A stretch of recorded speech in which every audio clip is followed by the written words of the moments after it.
छत्रपती शिवाजी महाराजांच्या आदरांजलीला पुष्पहार अर्पण करतात. सन्माननीय डॉक्टर अमोल बोले यांचं आम्ही स्वागत करतो.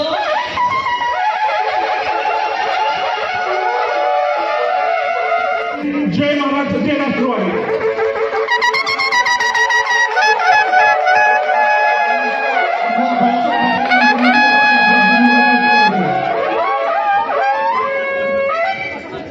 या ठिकाणी उपस्थित असलेले राष्ट्रवादी काँग्रेस पक्षाचे खासदार अमोलजी कोल्हे साहेब, त्याचप्रमाणे या ठिकाणी उपस्थित असलेल्या माजी आमदार विद्यासाहेब चव्हाण, आपले आमदार शशिकांत शिंदे, सुंदरराव माने, आनंदराव कोरे, अजितराव पाटील अप्पा, डॉक्टर जाधव, काँग्रेसचे अध्यक्ष हर्षद कदम, सर्वच या ठिकाणी उपस्थित सर्व प्रमुख मंडळी. कारण वेळ फार झाला, 9:03 झाले. उपस्थित असलेले माननीय संसदपटू खासदार अमोलजी कोल्हे साहेब, तसेच महाराष्ट्र राज्याचे माजी मुख्यमंत्री शिकवल्यानंतर याच मातीतल्या माणसाला शेवटच्या श्वासापर्यंत लढावत असत हे शिकवणारे छत्रपती संभाजी महाराज यांच्या पवित्र स्मृतींना अभिवादन करतो. आज महाविकास आघाडी इंडिया आघाडीचे अधिकृत उमेदवार माननीय आमदार शशिकांतजी शिंदे यांच्या 4 जूनच्या विजयाचा प्रकाश आहे याची खात्री पटली. पुन्हा एकदा मनापासून आपणा सर्वांचे धन्यवाद. आणि 7 तारखेला तुतारी वाजवणारा माणूस या चिन्हासमोर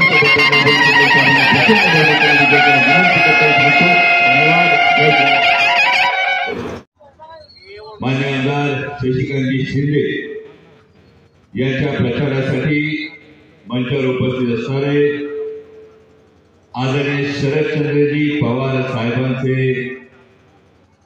निष्ठावान आणि आजच्या राजकारणामध्ये स्वार्थासाठी सरपटणाऱ्यांच्या गर्दीत न मिसळता महाराष्ट्राच्या मातीच्या माणसांच्या स्वाभिमानासाठी ठामपणे उभे राहणारे आजचे उमेदवार माननीय आमदार शशिकांतजी शिंदे साहेब, माजी मंत्री माननीय आमदार बाळासाहेब पाटील, जिल्ह्याचे अध्यक्ष सुनीलजी माने, शहाजीराव क्षीरसागर.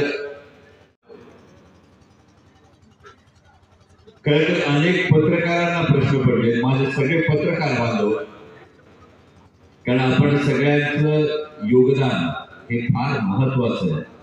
आणि विशेषतः माध्यम स्वातंत्र्यामध्ये आपल्या देशाचा क्रमांक दिवसेंदिवस घसरत असताना जे तुमच्यासारखे शिलेदार आजही नेकीनं, निष्ठेनं आणि पत्रकारितेवरच्या एका श्रद्धेनं आजही तुम्ही लढता आहात, याबद्दल तुम्हाला पहिल्यांदा मानाचा मुजरा करतो.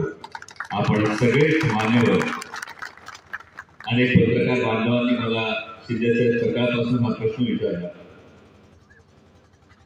की स्वतःच्या लोकसभा मतदारसंघामध्ये निवडणूक आहे, म्हणजे आजही म्हसवडला, आता म्हसवडच्या माढा लोकसभा मतदारसंघाच्या सभेत सुद्धा मला हाच प्रश्न विचारण्यात आला की लोकसभा निवडणूक लढवत असताना सहसा उमेदवार इतर मतदारसंघांमध्ये प्रचाराला जात नाही.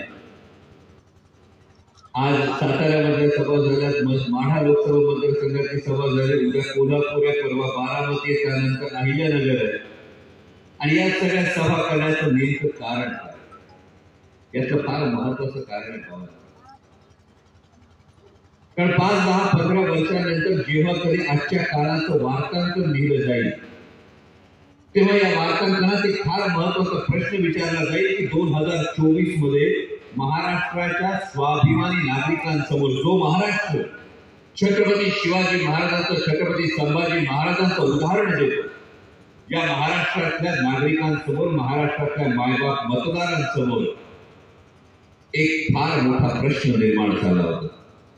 गेली 2-2.5 वर्ष महाराष्ट्राच्या राजकारणानं जी कलाटणी बघितली, महाराष्ट्राच्या राजकारणानं जे फोडाफोडीचं राजकारण बघितलं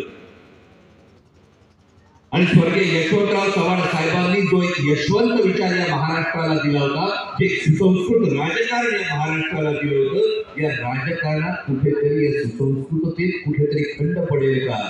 आणि स्वाभिमानानं ताठ मानेनं जगणारा महाराष्ट्र यापुढे स्वार्थाच्या आणि फोडाफोडीच्या राजकारणासमोर शरण गेला का? हा प्रश्न जेव्हा विचारला जाईल तेव्हा 2024 मध्ये महाराष्ट्राच्या स्वाभिमानी जनतेसमोर 2 पर्याय होते.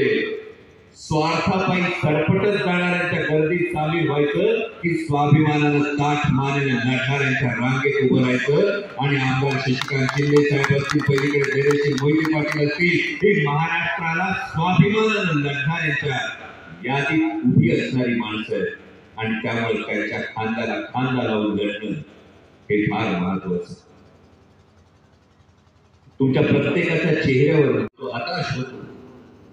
पण महाविकास आघाडीचं सरकार ज्या पद्धतीने 2.5 वर्षांपूर्वी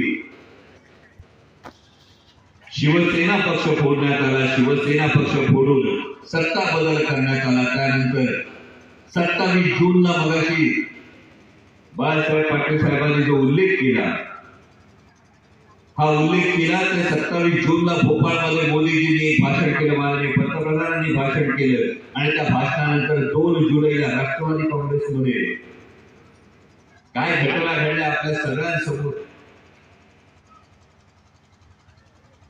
पण ती जाहिरात ना ये मजबूत जोड़े टूटता क्यों नहीं. आदरणीय पवार साहेब उन्हा तानाची पर्वा न करता, न डगमगता लढता ते गुडघ्यावर का येतंय हा प्रश्न दिल्लीच्या सरकारला पडतो. आणि तिथं कळतं मराठी माणसाचं नेमकं हा गुणधर्म काय. मराठी माणूस हा निखाऱ्यासारखा, तो विनाकारण कधी पेटत नाही. एकदा का पेटला तर कुणाच्या बापाच्या तो दिसत नाही. असा हा मराठी माणूस आहे आणि आज हा मराठी माणूस पेटू. म्हणून सर्वसामान्य जनतेने ही निवडणूक आपल्या हातात घेतली हे प्रत्येक ठिकाणी जाणवतं. कारण ही निवडणूक आता कुठल्या घराण्याची, कुठल्या व्यक्तीची, कुठल्या उमेदवाराची, कुठल्या पक्षाची अशी राहिलीच नाही. ही निवडणूक तुमची माझी झाली. ही निवडणूक सर्वसामान्य देशातल्या नागरिकाची झाली. गेली 10 वर्ष ज्या भारतीय जनता पक्षानं तुमचा अपेक्षा भंग केला. किती जण तिकडे उभे असलेले 2014ला पहिल्यांदा मत दिले होते आहे कोणी? पहिल्यांदा ज्यांनी 2014ला मत दिलं होतं ते आहेत का कोणी इकडे उभे? मतदान केलेलं 2014ला पहिल्यांदा कधी केलं होतं पहिलं मतदान? 14ला ज्यांनी मतदान केलं होतं त्यांचा एक विचार करा. 2014ला ज्यांनी मतदान केलं होतं या मतदारांनी फार एका विश्वासानं मतदान केलं. आज ही पोरं कदाचित 28 वर्षाची असतील. 2024 ही पोरं वयाच्या 28व्या वर्षात असतील. 18 ते 22 वयोगटातली ही पोरं होती ज्यांनी 2014ला एका विश्वासानं देशात परिवर्तन करण्यासाठी मतदान केलं होतं. या प्रत्येकाला, कारण मराठी माणसाला काय असं वाटतं, जेव्हा बदल घडतो, जेव्हा परिवर्तन घडतं तेव्हा माझ्या डोळ्यासमोर परिवर्तन घडलं हे सांगण्यापेक्षा माझ्या मानगटाच्या ताकदीवर, डोळ्यातल्या हिमतीवर मी परिवर्तन घडवलं हे सांगण्यात प्रत्येकाला स्वारस्य असतं. आणि म्हणून जेव्हा 2014ला परिवर्तन घडलं, सत्ताचं परिवर्तन घडलं, केंद्राचं परिवर्तन करण्यासाठी भटकावं लागलं होतं.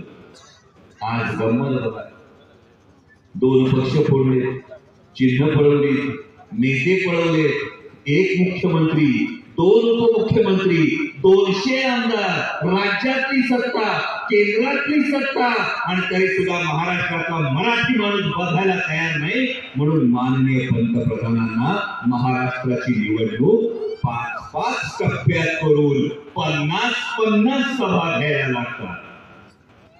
इथंच कळतं निवडणूक ही इंडिया आघाडीने जिंकली आहे आणि इंडिया आघाडीचे खासदार हे निवडून येणार हे यावरून कळतं. माननीय पंतप्रधान जे म्हणाले अस्वस्थ आत्मा जे म्हणाले, हा अस्वस्थ आत्मा म्हणत असताना प्रामाणिकपणे मी माननीय पंतप्रधानांचा आदर ठेवून मी सांगेन की होय,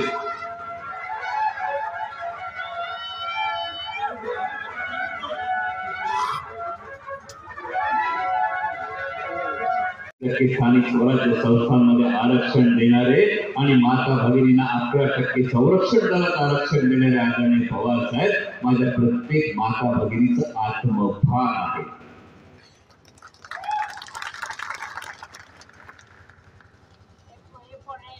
आणि हे सगळे मुद्दे जेव्हा चर्चेला येतात तेव्हा खरंच प्रश्न पडतो. माझ्या पत्रकार बांधवांपैकी आपण सगळेजण लेखणीचे खरं तर जादूगार. मी फक्त एक आकडा सांगतो, तेवढा आकडा बसलेल्या कुणी 2 मिनिटात लिहून दाखवा, अंकांमध्ये लिहून दाखवा. तयार? तुमच्या हातात अपेल 205 लाख कोटी.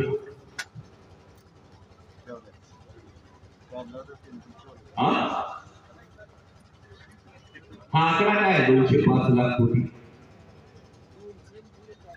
मला सांगा, पोरीचं लगीन करायचं, पोरीचं लगीन करत असताना जावई आला, पोरगा आलं, पोरगा आल्यानंतर पोरग बघितलं, कुठलाही बाप आपल्या पोरीचं कल्याण व्हावं असं स्थळ बघतो ना. तसं एक स्थळ चालून आलं. स्थळ चालून आल्यानंतर लेकीच्या बापाने विचारलं, पोराला पगार किती? माझ्या पोराच्या बापाने सांगितले आहे ₹1,00,000 आहे पगार. काय टेन्शन घेतलं काम नाही, ₹1,00,000चा पगार. पोरीचा बाप हुशार होता. पोरीच्या बापाने हळूच आत गेला.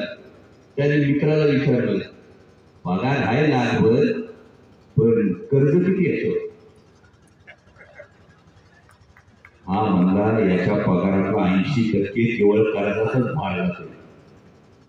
पोरीच्या बापाने काय करावं? पोरावर लगीन लावून द्यावं का त्याला बाहेर रस्ता दाखवावा? काय करावं सांगा. आपल्या घरातली पोरगी असेल, पाहुणा बघायला आला, पाहुण्याने सांगितलं ₹1,00,000चा पगार आहे, पण ₹80,000 कर्ज कुठेच जात आहे. करायचं काय?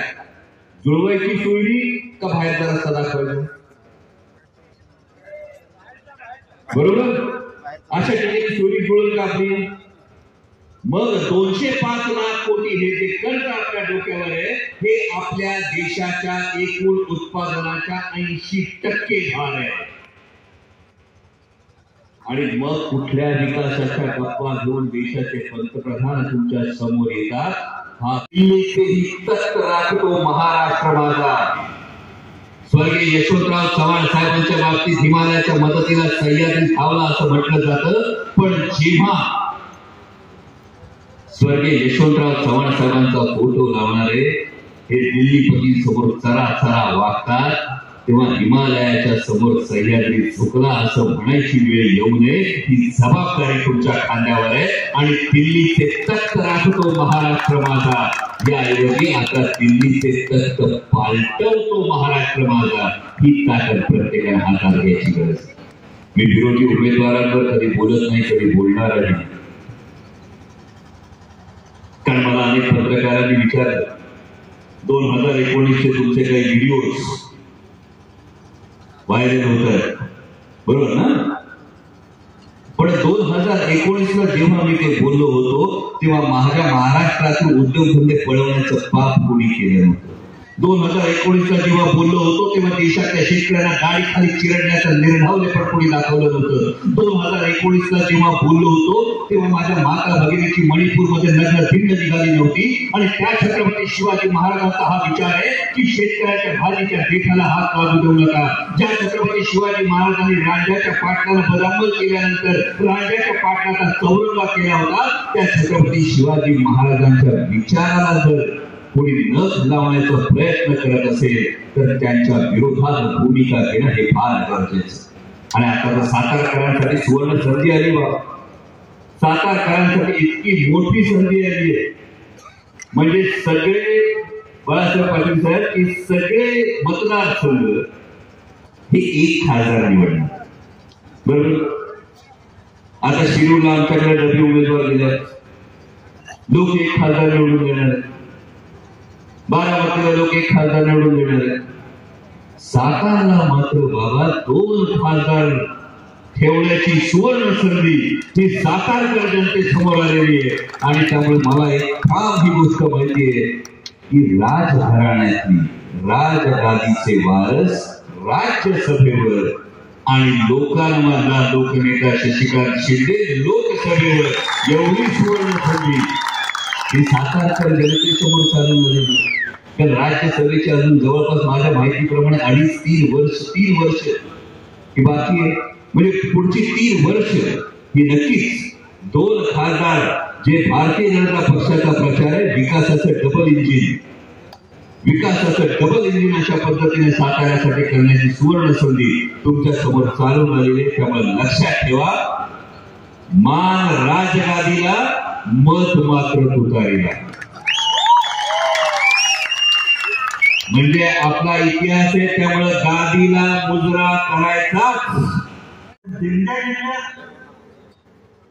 त्या कुणाला दिल्या, कुणी दिल्या, कधी दिल्या काही सांगितलं नाही. पण शेवटी सुप्रीम कोर्टाला हस्तक्षेप करावा लागला.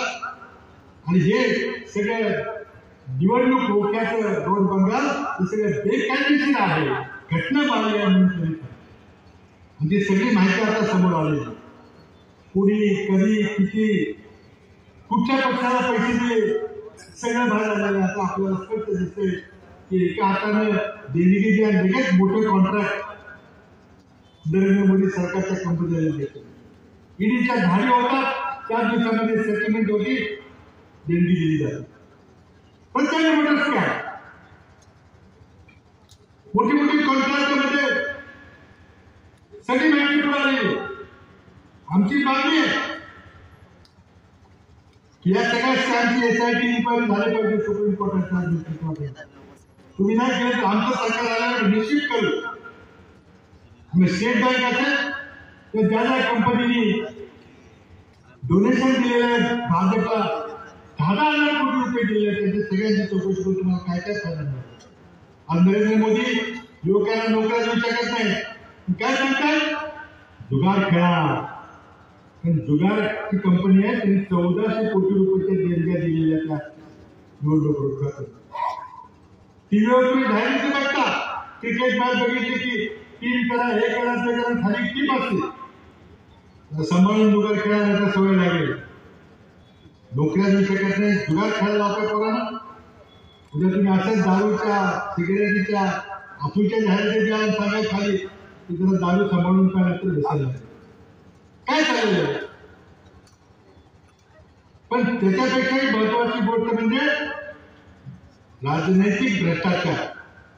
महाराष्ट्राचे नाट्य घडलं, शिवसेना फोडणी केली, राष्ट्रवादी काँग्रेसला फोडणी केलं. हे सगळं नरेंद्र मोदींच्या मान्यतेने झालं, त्यांच्या परवानगीने झालं, त्यांच्या अप्रुव्हलने झालं. त्याला सगळं माहिती होतं. त्यामुळं हा जो राजनीतिक भ्रष्टाचार झालेला आहे त्याला स्वतः नरेंद्र मोदी भ्रष्टाचार केला. त्यांनी निवडणुकीपूर्वी आपल्याला सांगितलं होतं, मैं खाऊंगा मैं खायला दूंगा. सर्वात भ्रष्ट जगातली सर्वात भ्रष्ट रेजीम राजवट म्हणजे नरेंद्र मोदीची राजवट. शेवटी मोदीची गॅरंटी, मोदीची गॅरंटी का, भाजपची गॅरंटी काय म्हणतो? तुम्हाला व्यक्तिस्तव माजवायचे, तुम्हाला स्वतःची राजवट चालवायची आहे. म्हणून आम्हाला भीती आहे की हा देश हुकुमशाहीच्या दिशेने निघालेला आहे. आणि देशाचं संविधान महत्वाचं असेल, देशाची लोकशाही महत्वाची असेल, मोदींनी विकून टाकली आणि फाडालेला झाला. हे सगळं देशाची संपत्ती तुम्ही विकायला चाललेला आहे. आणि म्हणून आज देशामध्ये बेरोजगारी आहे, म्हणून देशामध्ये महागाई आहे. त्याला नरेंद्र मोदी जबाबदार आहे. आज महागाई, बेरोजगारी, त्याबरोबर शेतकऱ्यांचे हात चाललेले. नरेंद्र मोदींनी आता 3 शेती कायदे आणले. शेतकऱ्यांनी प्रचंड मोठं आंदोलन उभं केलं. वर्षभर ते आंदोलन चाललं. 700 लोकांनी आपलं बलिदान दिलं. शेवटी नरेंद्र मोदींना ते कायदे परत घ्यायला लागले. त्यांचा अपमान झाला. देशातल्या शेतकऱ्यांनी अक्षरशः नरेंद्र मोदी सरकारचं नाक मातीत घातलं. आणि या अपमानाचा बदला आता नरेंद्र मोदी शेतकऱ्याला घेतात. तेव्हा त्यामध्ये दिल्लीच्या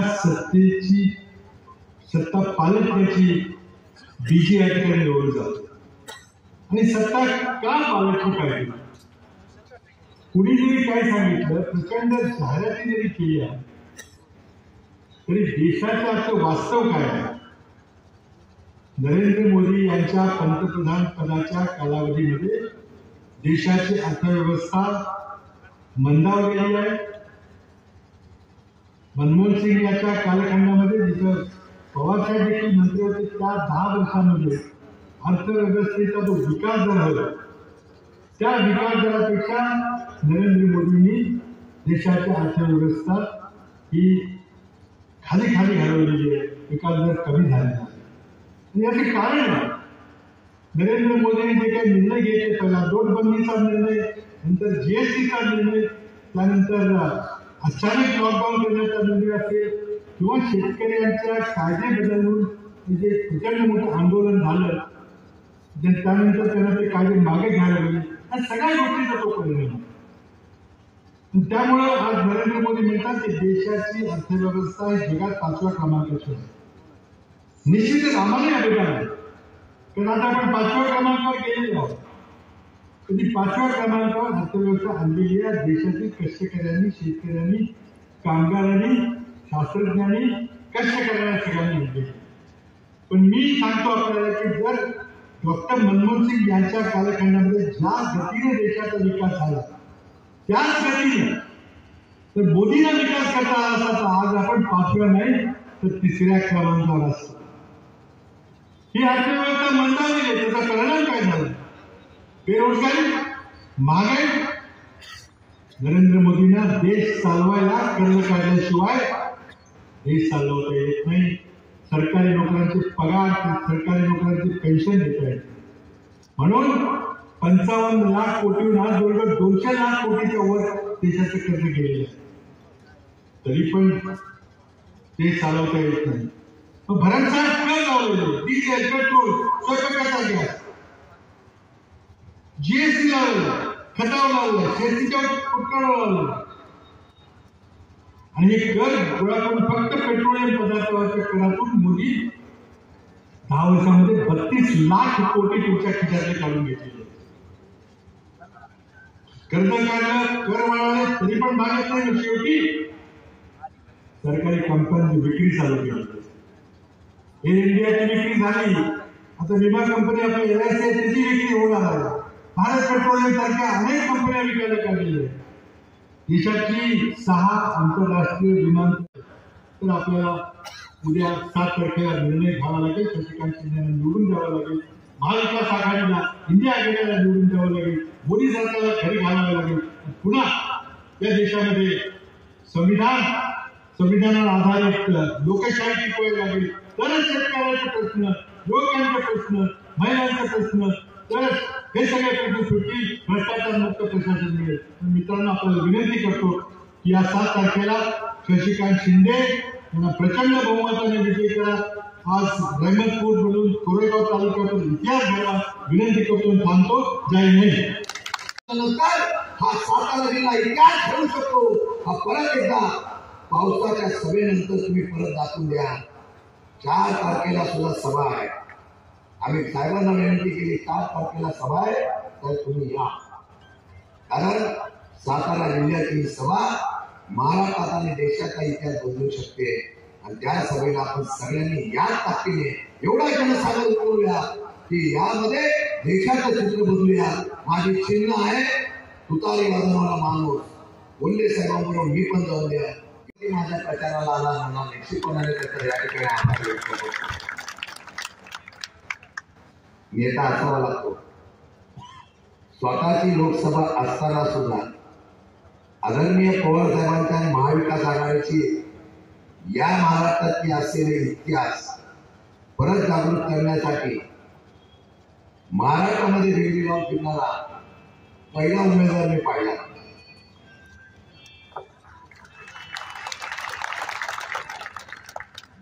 नाहीतर आम्ही मतदारसंघ सोडत नाही.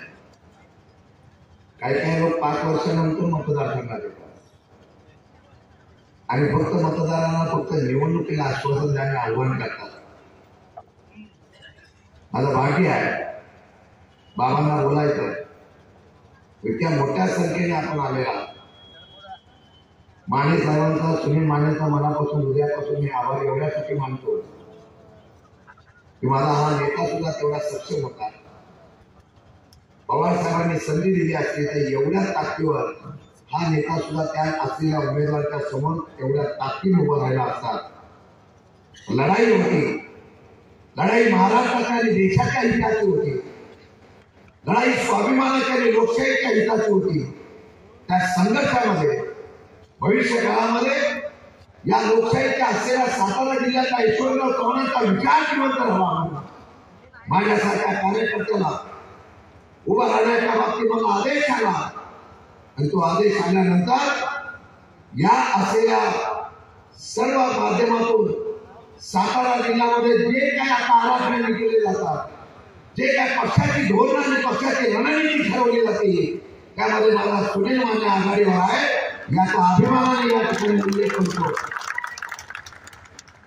दिलदारपणा असावा लागतो, पक्षाचा आणि नेत्याचा हित असणारा असावा लागतो. व्यासपीठावर निष्ठावंतांची मांडणी आली. आपल्या सगळ्यांना बोलवून आलं होतं. आमच्या सुनील मानेला सुद्धा सांगण्यात आलं होतं की तुम्ही या प्रवास या. वडिलांचा आणि असलेल्या जनतेचा वारसा चालवा लागतो, विचार चालवा लागतो. वडिलांचा आणि जनतेचा वारसा चालवत असताना त्यांनी सांगितलं मी शरद पवारला सोडणार नाही. मी एकटा शशिकांत शिंदे शरद पवारला सोडणार नाही म्हणून म्हणत नव्हतो. बाळासाहेब पाटील आणि सुनील माने आणि असंख्य कार्यकर्ते सुद्धा शरद पवार राहतील अशा प्रकारचा विचार या ठिकाणी केला गेला. आमचे पवार साहेब आहेत काय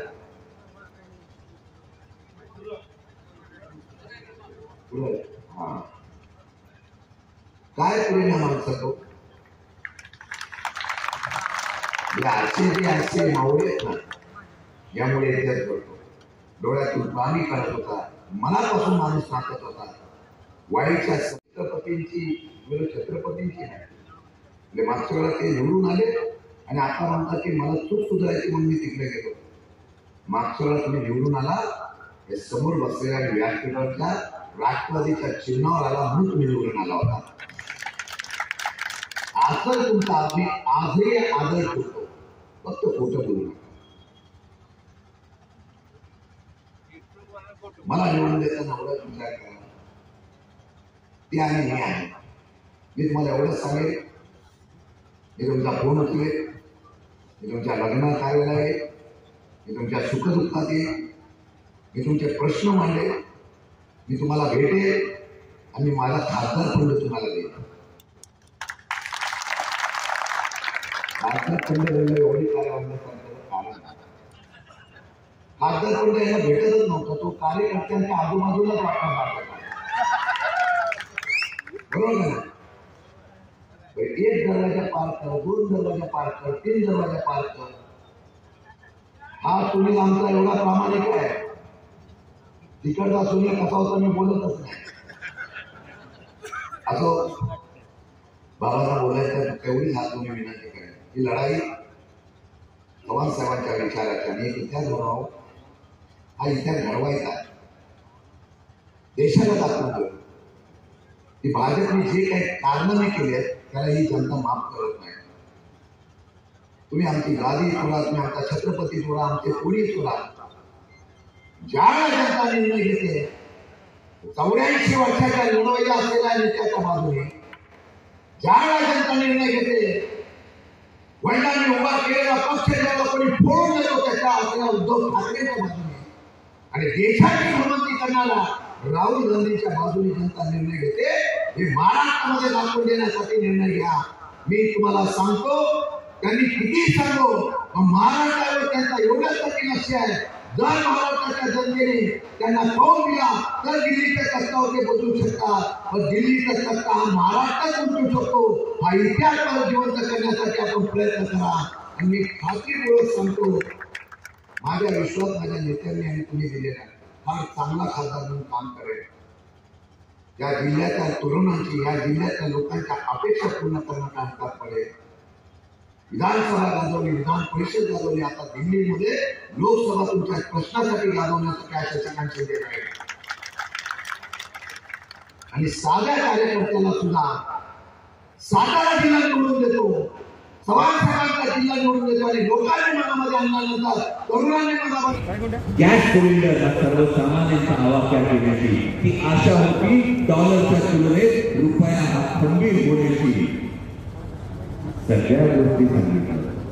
आता एका कागदावर लिहा आणि ते असताना आता सातारा चांगल्या पाटणामध्ये गेल्यानंतर 1 ते 9 पैकी किती गुण द्या आठवा. 2014 आठवा आणि 1 ते 9 पैकी किती गुण द्या. प्रत्येकाच्या पेपरमध्ये हे दिसेल तर मोदी सरकार सबसे नापास झालेलं आहे. कारण ज्या भारताला कधीतरी घोषणा दिली होती जय जवान जय किसान, ही जय जवान जय किसानची जेव्हा घोषणा होती आधी आपल्या सातारा जिल्ह्यामध्ये जनित सारखं गाव विजयाचा प्रकाश आहे याची खात्री पटली. पुन्हा एकदा मनापासून आपणा सर्वांचे धन्यवाद. आणि 7 तारखेला तुतारी वाजवणारा माणूस या चिन्ह समोर विनंती करतो.